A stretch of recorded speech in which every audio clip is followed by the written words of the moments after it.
Pushpa 2 actually എന്താണ് സംഭവിച്ചത്?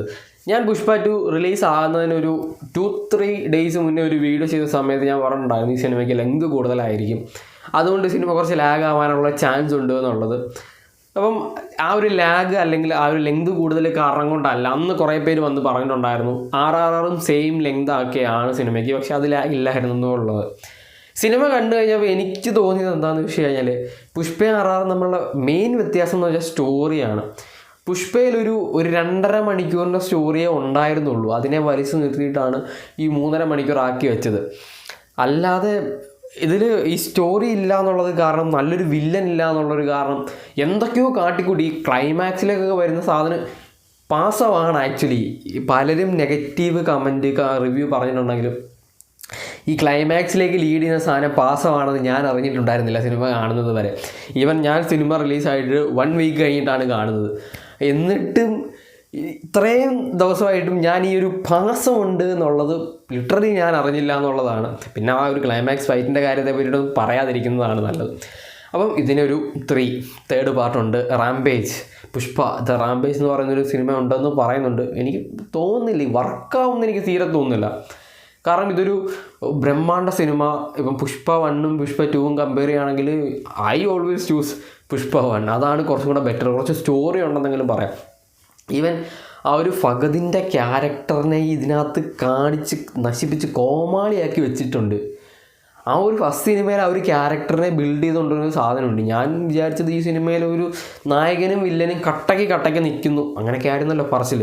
Perform ചെയ്യാൻ, അതായത് ഫഹദിന് പെർഫോം ചെയ്യാൻ ഒരുപാട് സാധനങ്ങളുള്ള സിനിമയായിരിക്കും സെക്കൻഡ് പാർട്ട് എന്നൊക്കെയാണ് ഓൾറെഡി പറഞ്ഞിട്ടുണ്ടായിരുന്നു. അപ്പോൾ ഞാൻ വിചാരിച്ചു കട്ടയ്ക്ക് വില്ലനും ഹീറോയും കട്ടയ്ക്ക് നിൽക്കുന്നു.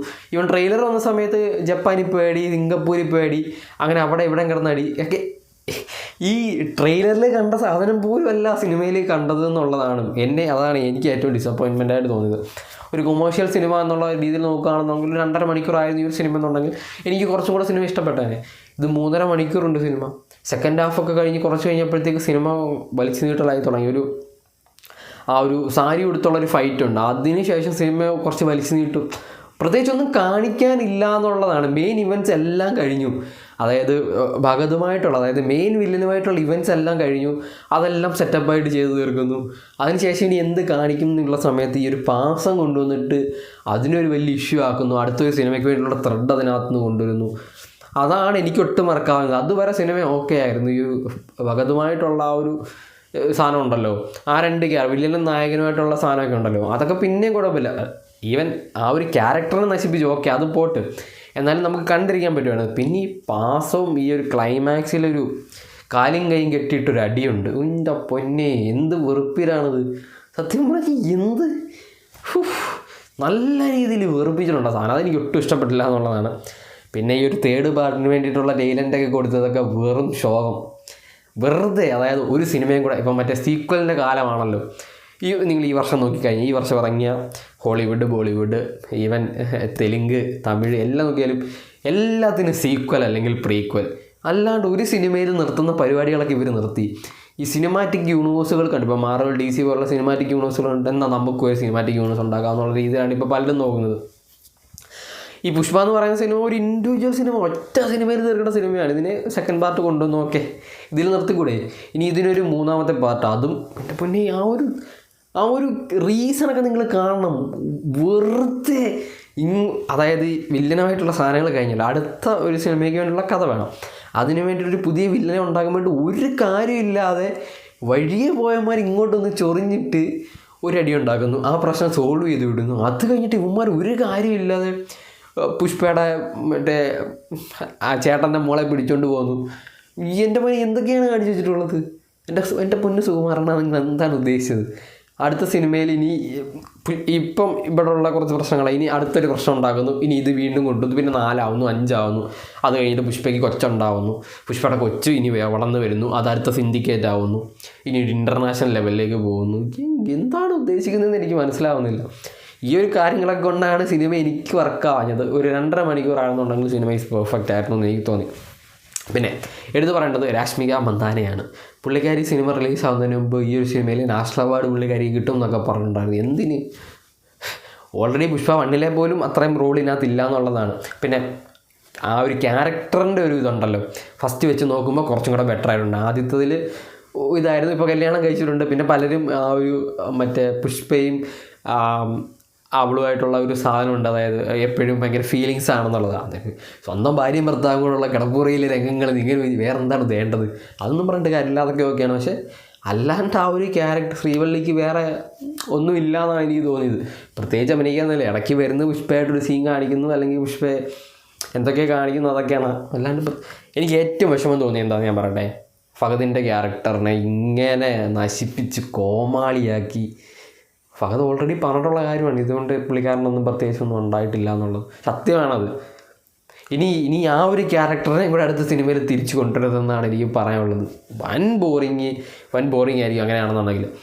സിനിമ ഒരു ആവറേജ് എന്നൊക്കെ വേണമെങ്കിൽ പറയാൻ, അല്ലാണ്ട് ഭയങ്കര ബിലോ ആവറേജ് ഒന്നുമല്ല. ഒരു കൊമേഴ്ഷ്യൽ സിനിമ വെച്ച് നോക്കുമ്പോൾ, ഒരു തെലുങ്ക് സിനിമ വെച്ച് നോക്കുമ്പോൾ okay, this is Telugu cinema എന്നുള്ള രീതിയിൽ. ഇപ്പം നമ്മുടെ ഇവിടെ ഉള്ളവർക്ക് പലർക്കും ഇഷ്ടപ്പെടാതെ പോയത് അതുകൊണ്ടൊക്കെ തന്നെ ആയിരിക്കും. അവരുടെ റിയലിസ്റ്റിക് ആയിട്ടുള്ള, അല്ലെങ്കിൽ പക്ക നമ്മൾ മലയാള സിനിമയിൽ നമ്മൾ കാണിക്കുന്ന കുറച്ച് സാധനങ്ങളുണ്ട്, നമ്മൾ കാണാൻ ആഗ്രഹിക്കുന്ന സാധനമാണ്. ആ സാധനമൊക്കെ പ്രതീക്ഷിച്ച് പോയവർക്ക് ഇല്ല, ഇതൊരു ടിപ്പിക്കൽ തെലുങ്ക് സിനിമ എങ്ങനെയാണോ ആ രീതിയിലാണ് എടുത്തു വെച്ചിട്ടുള്ളത്. പിന്നെ ഈ ഒരു ലെങ്ത് മാത്രമാണ്. ഇപ്പം RRR ഇതും തമ്മിൽ കമ്പയർ ചെയ്തിട്ട് കുറേ പേര് പറഞ്ഞിട്ടുണ്ടായി, ഞാൻ ആ വീഡിയോ ചെയ്ത സമയത്ത് പറഞ്ഞിട്ടുണ്ടായിരുന്നു. അപ്പം അത് വെച്ച് നോക്കുമ്പോൾ RRR ഒരു സ്ട്രോങ് സ്റ്റോറി ഉണ്ട്.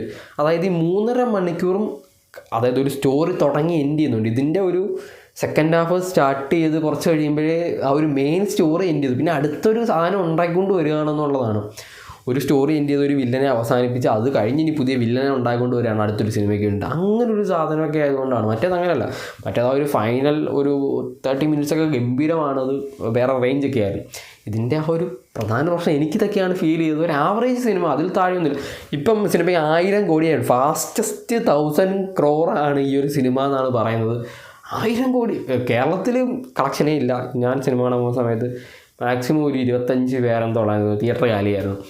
കേരളത്തിൽ നിന്ന് കളക്ഷൻ ഭയങ്കര കുറവായിരിക്കും. പക്ഷേ അല്ലാണ്ട് മൊത്തത്തിൽ 1000 കോടി കിട്ടിയെന്ന് പറഞ്ഞപ്പോൾ തന്നെ നിങ്ങൾക്ക് അറിയാൻ പറ്റും സിനിമയുടെ തള്ളാണോ ഒന്നും എനിക്കറിയില്ല. ഇനി അവർ ഓൾറെഡി അവർ പണ്ടേ തള്ളി വെച്ചിട്ടുണ്ട്, എന്താണെന്നറിയില്ല. അവർ 1000 കോടി കിട്ടിയിട്ടുണ്ടെന്ന് ഇപ്പോൾ തന്നെ പറയുന്നുണ്ട്.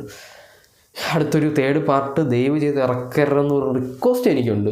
ബെറ്റർ ഈ ഒരു സിനിമ കൊണ്ട് ഇവിടെ അവസാനിപ്പിക്കുന്നതായിരിക്കും. ഈവൻ ക്ലോഷർ ആയില്ലെങ്കിൽ പോലും നമ്മൾ ഒരു ബെറ്റർ മാനസികാവസ്ഥയിലാണ് ഇപ്പോൾ നിൽക്കുന്നത്. അത് നശിപ്പിക്കാതിരിക്കുന്നതായിരിക്കും നല്ലത്. നിങ്ങൾ കണ്ടു കഴിഞ്ഞപ്പം ഓക്കെ, നിങ്ങൾ ഒരാഴ്ചയ്ക്ക് മുന്നേ കണ്ടുള്ളവരുണ്ടായിരിക്കും, കാണാത്തവരുണ്ടായിരിക്കും. കണ്ടിട്ട് നിങ്ങൾ പറയാം, പുഷ്പ 2 കണ്ട സമയത്ത് നിങ്ങൾക്ക് ജനറലി എന്താണ് ഫീൽ ചെയ്തത്? ഞാൻ പറഞ്ഞ പോലെയാണോ, അല്ലെങ്കിൽ നിങ്ങൾക്ക് ഒട്ടും കൊള്ളില്ല എന്നാണോ ഫീൽ ചെയ്തത്, അതോ നിങ്ങൾക്കൊരു സൂപ്പർ സിനിമയായിട്ടാണോ ഫീൽ ചെയ്യുക? നിങ്ങൾ കമൻറ്റ് ചെയ്യുക. പിന്നെ വീഡിയോ ഇഷ്ടപ്പെട്ടാൽ ലൈക്ക് ചെയ്യുക, ഷെയർ ചെയ്യുക, സബ്സ്ക്രൈബ് ചെയ്യുക. നമുക്ക് നെക്സ്റ്റ് വീഡിയോ കാണാം. Bye guys.